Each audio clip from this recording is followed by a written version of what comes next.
Students, last time हमने पढ़ा था कि जब हम किसी ऑब्जेक्ट को थ्रो करते हैं with some angle in the horizontal direction, तब हमारे पास जो इक्वेशंस और फॉर्मूले आए थे वो कुछ इस तरह से थे। स्टूडेंट्स, अब हम पढ़ेंगे कि जो मोशन है पार्टिकल का वो with some angle in the vertical direction. तो जो हमारी इक्वेशंस हैं, जो हमारे फॉर्मूले हैं, वो कैसे कन्वर्ट होंगे वो हमें डिस्कस करने हैं। तो स्टूडेंट्स, जब हम बात करते हैं कि पार्टिकल को हम थ्रो करें making some angle with the vertical direction, तब हमारे पास ये सारी की सारी टर्म्स कैसे कन्वर्ट हो जाएंगी। तो सबसे पहले हम बात करें इस मोशन की। तो when you throw any object with some angle with the horizontal direction, this is theta. तो ये जो हमारा मोशन होगा प्रोजेक्टाइल का making angle theta with the vertical direction, तो ये जो आपका एंगल बचेगा ये अब इधर हॉरिजॉन्टल के साथ क्या बन जाएगा, 90 माइनस थीटा। तो throwing an object making some angle in the vertical direction, then path will be the same parabolic।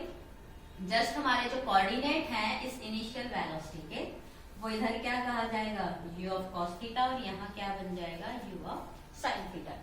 तो सेम वही रेंज, वही मैक्सिमम हाइट, वही equation of motion about X axis, about Y axis, time of flight and velocity, ये सब हम फिर से निकालेंगे। तो स्टूडेंट, सिंपली क्या करना है हमें, जो भी आपकी इक्वेशन है let motion about X axis, यहाँ जहां कहीं आपके पास थीटा है, आप इस थीटा को किस में कन्वर्ट कर दीजिए, 90 माइनस थीटा।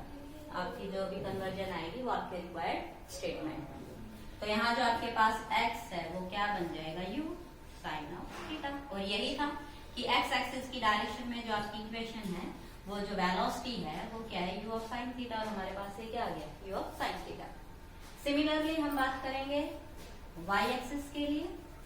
तो y एक्सिस में हमारे पास क्या बन जाएगा, ये जो आपका x टेंजेंट ऑफ थीटा है, तो थीटा की जगह हम क्या लिख देंगे, 90 minus theta minus g upon 2 u square cos square, and that is 90 minus theta. तो ये आपके y एक्सिस के अबाउट क्या बन जाएगी, x tan 90 माइनस थीटा होता है cot of theta, minus g 2 u square and cos convert into sin। So this will be equation about the y axis. Similarly for the height, maximum height. तो maximum height के लिए हमारी equation क्या बन जाएगी, कि u square sine square theta की जगह 90 माइनस थीटा अपॉन 2g। तो ये आपके पास बन जाएगा u square sign 90 minus theta को आप लिखेंगे cos ऑफ थीटा, क्योंकि यही होता है, upon 2g। Similarly for the range, तो हॉरिजॉन्टल रेंज के लिए हमारी इक्वेशन क्या बन जाएगी, u square sine of 2 theta की जगह 90 minus theta upon g, and this will convert u square sine of, ये 2 को जब आप अंदर ले जाकर सॉल्व करेंगे तो आपके पास ये बन जाएगा। और स्टूडेंट्स, 180 माइनस 2 थीटा क्या होता है साइन के केस में, साइन ऑफ 2 थीटा। तो ये जो आपकी रेंज है, ये रेंज आपके पास क्या आ जाएगी, कि range will be u square sine of 2 theta upon G. Means इस पे कोई फर्क नहीं पड़ेगा, चाहे आप हॉरिजॉन्टल के साथ एंगल बनाते हुए इसे थ्रो कीजिए, चाहे वर्टिकल के साथ एंगल बनाते हुए आप इसे थ्रो कीजिए, आपकी जो रेंज है वो क्या रहेगी, सेम। नेक्स्ट है टाइम ऑफ फ्लाइट। तो जो टाइम ऑफ फ्लाइट है वो क्या बन जाएगा, 2u sine of 90 minus theta upon g, और ये फिर से वही 2u साइन इसमें कन्वर्ट हो जाएगा cos में अपॉन जी। सिमिलरली यहाँ जब आप वेलोसिटी की बात करेंगे तो थीटा की जगह 90 माइनस थीटा रखेंगे तो क्या बन जाएगा, that is cos of theta. तो स्टूडेंट, जब वर्टिकल प्रोजेक्शन की बात होती है कि particle is project with making angle in the vertical direction, then our equation of motion will convert from cos to sin, tangent to cotangent and so on. अब यहाँ student हमारे पास एक स्पेशल केस है कि जब हम किसी ऑब्जेक्ट को विथ सम एंगल थ्रो करते हैं इन हॉरिजॉन्टल डायरेक्शन, तो अगर हम किसी पार्टिकल को थ्रो करें with 2 different angle and your range remain the same, तो देखिए एक बात तो यही आ जाती है आपकी, जो हमने इससे पहले वाला केस डिस्कस किया था कि जब हमने पार्टिकल को थ्रो किया था with angle theta in the horizontal direction, तो हमारे पास equation for the range I थी ये। और जब हमने इसको थ्रो किया है हॉरिजॉन्टल के साथ 90 माइनस थीटा के साथ, क्योंकि अगर वर्टिकल के साथ थीटा बनाएगा तो हॉरिजॉन्टल के साथ क्या बच जाएगा 90 माइनस थीटा। तो ये हमारे पास जो रेंज आई थी वो सेम आई थी, जो थीटा के साथ थी वही क्या आई है 90 माइनस थीटा के साथ। तो ऐसा कई बार एग्जाम में पूछा जाता है कि two angles for which range remain the same. तो जब हम किसी पार्टिकल को डिफरेंट डिफरेंट एंगल्स के साथ थ्रो करते हैं तो इसकी हाइट भी वेरी करती है और रेंज भी वेरी करती है। बट स्टूडेंट्स जब हम बात करते हैं एक एंगल थीटा और 90 माइनस थीटा के लिए, तो हमारी हाइट डिफर हो सकती है बट हमारी जो रेंज है वो क्या रहेगी सेम। तो अगर आप किसी ऑब्जेक्ट को थीटा और 90 माइनस थीटा दो डिफरेंट एंगल के साथ थ्रो करते हैं तो उनकी हाइट डिफरेंट हो सकती है बट उनकी जो रेंज है दैट रिमेन द सेम। तो ये दो एंगल हैं जिनके लिए आपकी रेंज क्या रहेगी सेम। तो if you throw an object with the angle 30 degree and 90 minus 30 is 60 degree, तो 30 और 60 के साथ जब टू डिफरेंट एंगल्स के साथ आप इसे थ्रो करेंगे तो इसकी रेंज क्या रहेगी सेम। तो आप चाहे एंगल 30 के साथ थ्रो कीजिए चाहे 60 डिग्री के साथ थ्रो कीजिए, आपकी रेंज क्या रहेगी वही सेम। ओके अगर आप बात करते हैं कि लाइट हमने एक को थ्रो किया 40 डिग्री से और दूसरा क्या है हमारा 50 डिग्री से, तो दोनों एंगल्स के लिए हमारा क्या रहेगा रेंज सिमिलर सेम। ओके अब स्टूडेंट्स हम पढ़ेंगे कुछ एंगुलर पैरामीटर्स के बारे में, जैसे कि angular displacement, angular velocity, angular acceleration.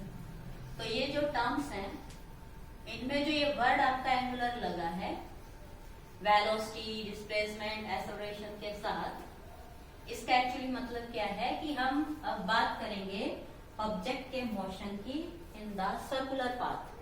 तो जब कोई पार्टिकल किसी सर्कुलर पाथ में मूव करता है तो with the origin with the centre, अगर इनिशियली किसी पार्टिकल की सेंटर से जो इस सर्कुलर पाथ पे पोजीशन है वो है ए, तो it make angle 0 with this centre. Means अगर मैं इस पोजीशन वेक्टर की बात करूं ओ ए, तो ये ओ ए पोजीशन वेक्टर अपनी इनिशियल पोजीशन के विद रिस्पेक्ट सेंटर के साथ कितना एंगल बनाता है थीटा। लेकिन जब ये सर्कुलर पाथ पे चलता है लेट ये ए से कहां शिफ्ट हो गया बी पे, तो अब ये जो पोजीशन वेक्टर है वो क्या बन गया ओ बी। ओके तो यहां इसने सेंटर के साथ कुछ एंगल बना लिया let small angle D theta. तो अगर ये ए से बी जाता है तो इसने डिस्टेंस ट्रेवल की ए बी और इसने डिस्प्लेसमेंट ट्रेवल किया दिस ए बी। लेकिन हम बात करें एंगुलर डिस्प्लेसमेंट की, तो एंगुलर डिस्प्लेसमेंट कहा जाएगा angle subtended at the centre by this और by this A B. Okay तो जब हम किसी सर्कुलर पाथ पे मूव करते हैं, सर्कुलर मोशन की जब हम बात करते हैं, तो जो पार्टिकल अपनी पोजीशन चेंज करता है विद रिस्पेक्ट टू सेंटर, तो हम उन्हीं की टर्म्स में क्या पढ़ेंगे angular displacement, angular velocity and angular acceleration. तो लेट कोई पार्टिकल ए से बी पोजीशन पे जाता है और उस वक्त ये ओरिजिन के साथ सेंटर के साथ कितना एंगल बनाता है डी थीटा। तो ये जो एंगल है theta, okay angle at the centre made by this position vector O A where it reach to point B and OB, means angle between OA and OB। ये जो दो position है A से B, इनकी वजह से centre पे जो एंगल बना है लाइक वो क्या है थीटा। तो ये जो एंगल है थीटा इसे हम कहेंगे एंगुलर डिस्प्लेसमेंट। तो एंगुलर डिस्प्लेसमेंट की अगर आप डेफिनेशन देना चाहे तो क्या कहेंगे कि angular displacement is the angle subtended at the centre of a circle by an arc. तो ए बी जो है वो इस सर्कल की आर्क है, तो angle subtended by arc at the centre. Okay तो this will become your angular displacement. तो जो एंगुलर डिस्प्लेसमेंट है उसे हम मेजर करते हैं रेडियन में। जो ऐसा स्टैंडर्ड है मेजरमेंट का वो क्या है रेडियन। वैसे हम एंगल की बात करें तो एंगल हमारा क्या होता है डिग्रीज में, लेकिन ऐसा स्टैंडर्ड में जो एंगल है उसे हम किसमें मेजर करते हैं रेडियन में। तो अगर हम इस थीटा की वैल्यू बताएं कि थीटा क्या होगा, एंगुलर डिस्प्लेसमेंट क्या होगा। तो ये जो थीटा है, ये थीटा होता है arc upon radius. This theta will be arc upon radius. Okay, तो जो आपके पास थीटा है, लेट इसकी रेडियस है आर, तो आर्क जो है वो आपके पास है ए बी, और रेडियस को आप क्या लिखेंगे आर। और अगर हम इस आर्क की लेंथ लिखना चाहे एल, तो यही थीटा आपका क्या बन जाएगा एल अपॉन आर। ओके, और अगर हम बात करें 1 रेडियन की, एंगुलर डिस्प्लेसमेंट ऑफ 1 रेडियन, तो जो 1 रेडियन है वो कब होगा, जब हमारे पास जो आर्क है उसकी लेंथ किसके इक्वल हो, रेडियस के।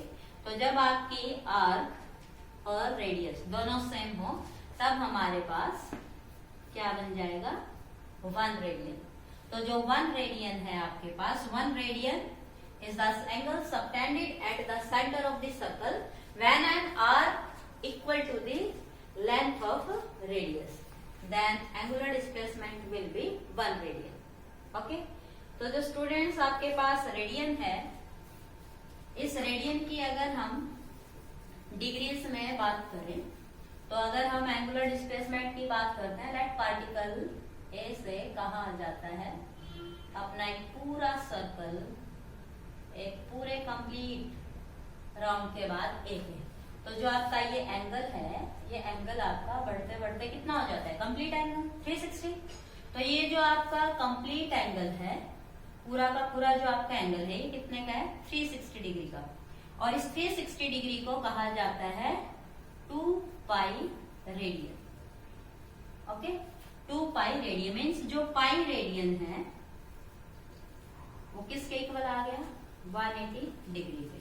और अगर हम 1 रेडियन की बात करें, तो जो 1 रेडियन हम डिग्री में बात करेंगे तो वो होगा 180 अपॉन पाई, और जो पाई है वो आप जानते हैं पाई होता है 22 अपॉन 7। तो आप इसे जब सॉल्व करेंगे तो आपके पास जो ये वैल्यू आएगी, ये हमारे पास क्या आ जाएगा 1 रेडियन। अगर आप इसे सॉल्व भी करना चाहें तो ये हमारे पास सॉल्व होके आएगा अराउंड 54 डिग्री अराउंड। ओके, तो this is our 1 radian. Students, जो एंगुलर डिस्प्लेसमेंट है वो एक सूडो वेक्टर है। क्या है ये सूडो वेक्टर, क्योंकि इसकी डायरेक्शन बदलती रहती है अगर हमारे पास डायरेक्शन ऑफ रेवोल्यूशन चेंज हो जाए। पार्टिकल अगर क्लॉकवाइज घूम रहा है या एंटी क्लॉकवाइज घूम रहा है, लेकिन ये सिर्फ स्मॉल एंगल के लिए है, वेरी स्मॉल एंगल्स के लिए। अगर हम लार्ज एंगल की बात करें जैसे 360 डिग्री 180 डिग्री, तब आप इसे वेक्टर नहीं कहेंगे, क्योंकि जो वेक्टर के लॉ हैं जैसे कम्यूटेटिव लॉ, वो लार्ज एंगल्स के लिए वैलिड नहीं है इस केस में। तो ये हम सूडो वेक्टर कह सकते हैं कि for small angles it can be consider as a vector but not for the large angle. अब बात आती है एंगुलर वेलोसिटी की। जैसे डिस्प्लेसमेंट के बाद हम क्या डिस्कस करते थे, वेलोसिटी। तो अब हम इसी सर्कुलर मोशन में बात करेंगे एंगुलर वेलोसिटी की। तो जो एंगुलर वेलोसिटी है उसे डिनोट करते हैं ओमेगा से। तो जो एंगुलर वेलोसिटी है वो होती है angular displacement per unit time. तो angular displacement per unit time, अगर स्मॉल डिस्प्लेसमेंट स्मॉल टाइम में लेता है तो एंगुलर वेलोसिटी क्या हो जाएगी d theta by D t. और अगर आपका थीटा एक वैल्यू थीटा 1 से अगर ये बी की बजाय सी पे आ जाए, तो अभी एंगल क्या बन जाएगा थीटा 2। तो चेंज इन एंगुलर डिस्प्लेसमेंट, तभी हमारे पास हम इसको क्या भी लिख सकते हैं कि that is if limit of time is very small, तो this your delta theta upon delta t is also you can write omega. और जब टाइम लिमिट बहुत शॉर्ट है तो हम इस delta theta by D T को क्या भी लिख सकते हैं D theta by D T, means change in angular displacement in A given time. This is your angular velocity. तो जो एंगुलर वेलोसिटी है वो भी एक सूडो वेक्टर है, और अगर वेलोसिटी एज ए वेक्टर है और वेक्टर की अगर कोई डायरेक्शन है, तो एंगुलर मोशन के लिए, सर्कुलर मोशन के लिए जो डायरेक्शन दी जाती है वो दी जाती है राइट हैंड थंब रूल से। राइट हैंड रूल कहिए, राइट हैंड थंब रूल कहिए। वो हम पढ़ चुके हैं 10th क्लास में कि जब हमारा जो कर्ल ऑफ फिंगर है अगर वो एंटी क्लॉकवाइज डायरेक्शन में है तो जो डायरेक्शन ऑफ थंब है वो क्या होती है, डायरेक्शन ऑफ मोशन। तो अगर एंटी क्लॉकवाइज डायरेक्शन में है तो थंब की डायरेक्शन क्या है, आउटवर्ड या अपवर्ड। और अगर क्लॉकवाइज डायरेक्शन में कर्ल है तो हमारे पास क्या होगा, थंब डाउनवर्ड डायरेक्शन में मीन्स इनवर्ड। तो ये जो राइट हैंड रूल है, राइट हैंड थंब रूल है, उसके अकॉर्डिंग हम ओमेगा की डायरेक्शन निकाल सकते हैं। तो अगर आपके पास रोटेशन मीन्स अगर एंटी क्लॉकवाइज डायरेक्शन है तो जो वेलोसिटी की डायरेक्शन होगी, अगर ये एंटी क्लॉकवाइज, अब ये जो मूव कर रहा है ये एंटी क्लॉकवाइज डायरेक्शन में है, तो जो वेलोसिटी की डायरेक्शन होगी वो क्या होगी, आउटवर्ड या you can say upward. Okay, इसी तरह से हाँ एक बात और कि हम वेलोसिटी की और एंगुलर डिस्प्लेसमेंट की, इनकी हम यूनिट की भी बात कर रहे हैं। तो जो थीटा था एंगुलर डिस्प्लेसमेंट था उसकी यूनिट क्या बताई थी, रेडियन।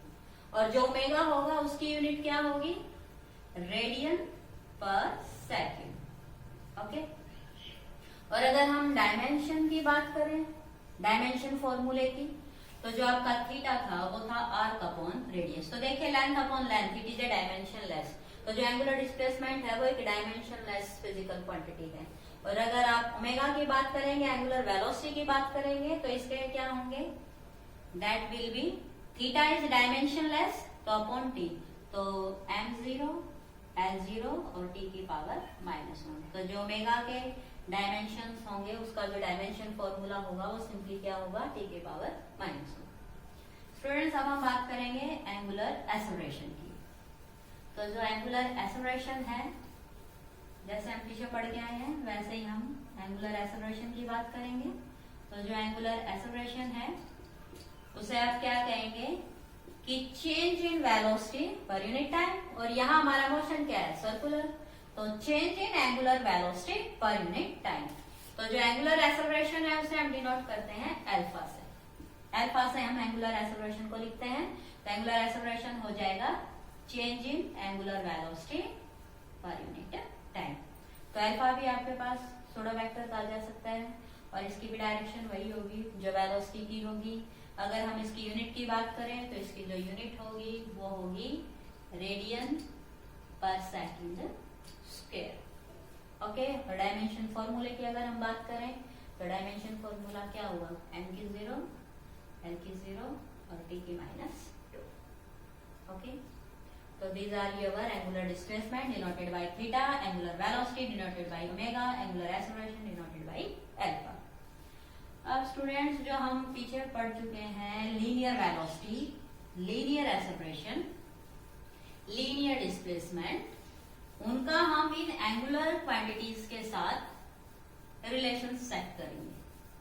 तो जो हमारे पास लीनियर वेलोसिटी है उसे हम डिनोट करते हैं v से, जो एंगुलर वेलोसिटी है उसे हम डिनोट करते हैं ओमेगा से, जो हमारे पास लीनियर डिस्प्लेसमेंट है उसे हम कह देते हैं l, और जो हमारे पास एंगुलर डिस्प्लेसमेंट है उसे हम कहते हैं थीटा।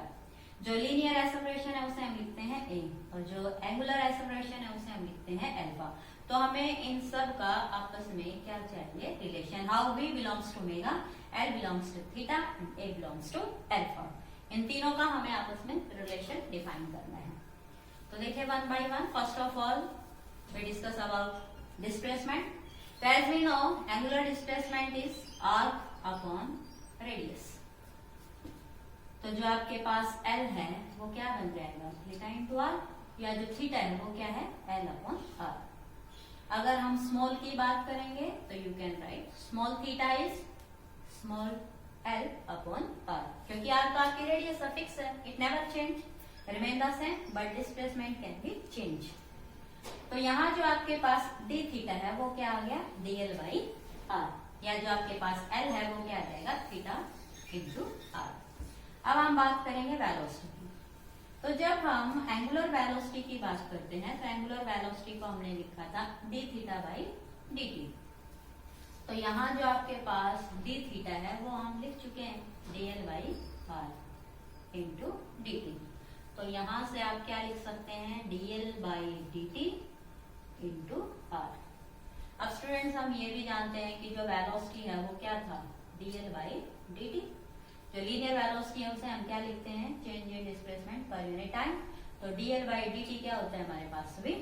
तो यहाँ अगर आप वेक्टर साइंस की बात कर रहे हैं तो वेक्टर नोटेशन यूज कर सकते हैं, लेकिन सिंपली हम रिलेशन की बात करें जिनके सिंबल डिफरेंट है तो you can right very simply.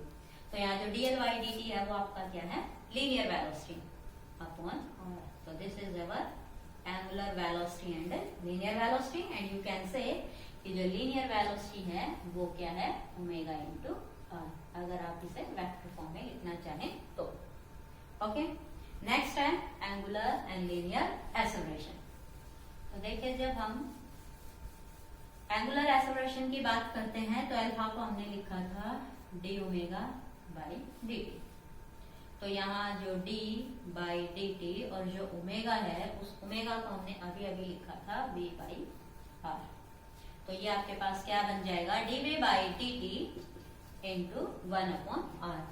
और स्टूडेंट्स हम जानते हैं जो लीनियर एक्सेलरेशन है उसे हम क्या लिखते हैं, dv by D T, change in velocity पर यूनिट टाइम।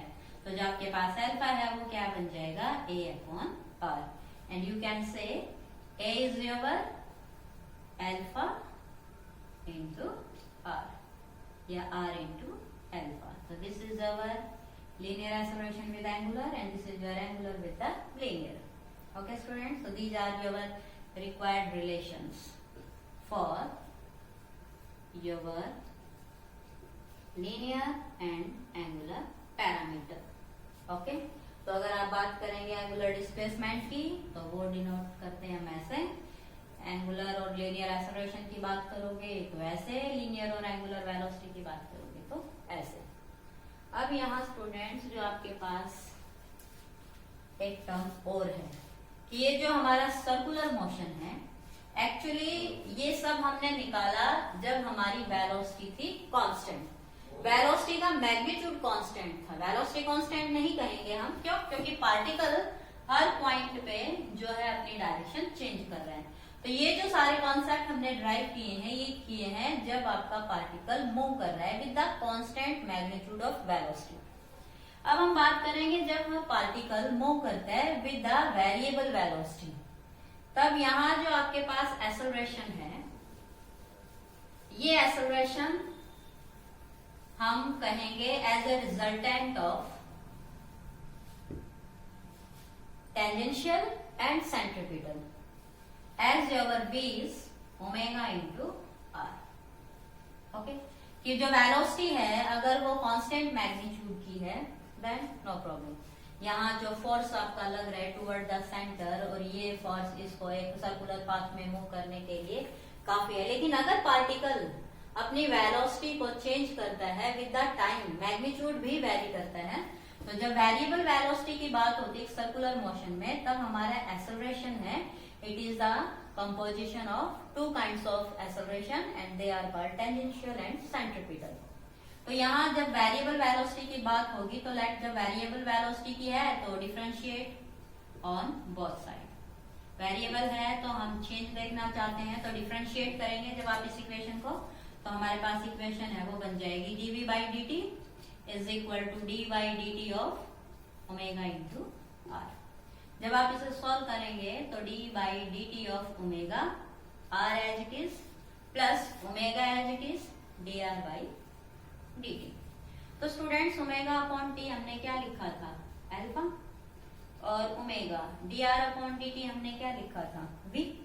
तो ये जो आपके पास दो चीज आई है और ये dv बाई डी टी को हमने क्या कहा था, एक्सेलरेशन। तो ये जो एक्सेलरेशन है ये आ गया आपके पास this term and this term, omega into v। तो स्टूडेंट्स ये जो फर्स्ट टर्म है इसे हम कहेंगे टेंजेंशियल एक्सेलरेशन और ये जो टर्म है इसे हम कहेंगे सेंट्रीपिटल एक्सेलरेशन। तो जो आपका एक्सेलरेशन है it is actually tangential and centripetal. तो जो टेंजेंशियल एक्सेलरेशन है वो अपना रोल प्ले करता है कब, जब हम बात करते हैं कि वेलोसिटी जो है वो चेंज हो रही है, तो जब कोई component in the tangent direction act करता है, तो यहाँ जो एक्सेलरेशन होगा वो कौन सा होगा, टेंजेंशियल। और जब ये सर्कल में मूव कर रहा है तो इस पे एक और डायरेक्शन टुवर्ड द सेंटर है और उस सेंटर की तरफ वाले डायरेक्शन कंपोनेंट को हम क्या कहते हैं, सेंट्रीपिटल। तो जो सेंटर की तरफ एक्सेलरेशन एक्ट करता है उसे हम बोलते हैं radially inward toward the centre. तो this is called centripetal acceleration and this is called tangential acceleration. So tangential acceleration act along the tangent to the circle, and centripetal acceleration act toward the center of the circle. और जब हम magnitude की बात करेंगे तो जो magnitude है वो क्या हो जाएगा, टेंजेंशियल का स्क्वायर प्लस सेंट्रीपिटल। ओके, और जब आप डायरेक्शन की बात करते हैं कि ये हमारे पास कोई टेंजेंशियल है और ये हमारे पास क्या है, सेंट्रीपिटल, और ये अगर हम इन दोनों के रिजल्टेंट की बात करेंगे तो वो इस डायरेक्शन में होगा, वो अगर इसके साथ एंगल बनाता है टुवर्ड द सेंटर बीटा, तो यही आपके पास जो बीटा होगा वो हम क्या लिखते हैं, tangent inverse of AT upon AC। Okay students, so this is the direction by the resultant acceleration with the centripetal acceleration।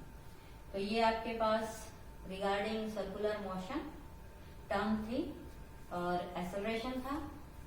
सो इन पे बेस आपके न्यूमेरिकल आते हैं as a point of view exam में भी और कॉम्पिटिटिव एग्जाम में भी, तो वेरी इंपॉर्टेंट पार्ट। ओके।